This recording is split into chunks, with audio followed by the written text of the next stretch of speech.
623 channel ప్రేక్షక దేవుళ్లకు కొండ శ్రీనివాస్. బాబు చెప్పాడు, నాన్న నువ్వు హెల్మెట్ పెట్టుకో, నేను కూడా హెల్మెట్ పెట్టుకుంటానని సతాయిస్తే ఇద్దరు పెట్టుకుని వచ్చారు. వెళ్ళేటప్పుడు ఏం చేశారు, ఫాదర్ మళ్ళీ మర్చిపోయాడు హెల్మెట్, అలాగే వచ్చేసాడు. బాబు చెప్పాడు, డాడీ హెల్మెట్ ఏది, సార్ చెప్పాడు, బేక్ సార్ వచ్చారు, ఆయన హెల్మెట్ గురించి మాకు బాగా వేశారు, నేను పెట్టుకున్నా, నీ హెల్మెట్ ఏదంటే ఏమవుతుందిలే అన్నాడు. కొద్దిగా దూరం వెళ్ళారు, కుక్కటం వచ్చింది, గుద్దేశాడు, ఇద్దరు పడిపోయారు. బాబు సేఫ్, ఫాదర్కి హెడ్ చేయి కూడా ఎరిగింది, 1,50,000 అయింది ఆయన. సార్ చెప్పినట్టు నేను అందరికీ ఒకటే అడిగాను, డ్రైవింగ్ లైసెన్స్ ఉందా,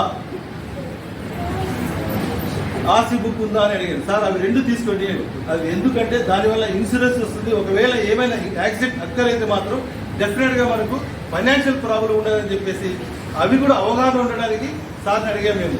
కానీ అవి చాలా మంది దగ్గర ఆర్సీ బుక్ లేదు, డ్రైవింగ్ లైసెన్స్ లేదు, ఆధార్ కార్డు మాత్రం ఇస్తామన్నారు. సో దయచేసి పేరెంట్స్ ఏంటంటే మీరందరూ ఆర్సీ బుక్, ఇన్సూరెన్స్ చేయించుకోండి.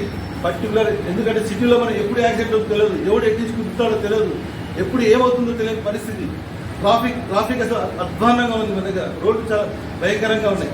కాబట్టి మీరందరూ ఎప్పుడైతే డ్రైవింగ్ లైసెన్స్, ఆర్సీ బుక్ ఉంటుందో ఇన్సూరెన్స్ చేసుకోవడానికి అవకాశం ఉంటుంది, మీకు మీ పిల్లలు కూడా సేఫ్ ఉంటుంది. సో దయచేసి మీరందరూ డ్రైవింగ్ లైసెన్స్, ఆర్సీ బుక్ పెట్టుకోవడానికి ట్రై చేయండి. ఓకే, మీరు హెల్మెట్ పెట్టుకోండి, పిల్లలు కూడా హెల్మెట్ పెట్టుకోవడానికి అవకాశం ఇవ్వండి.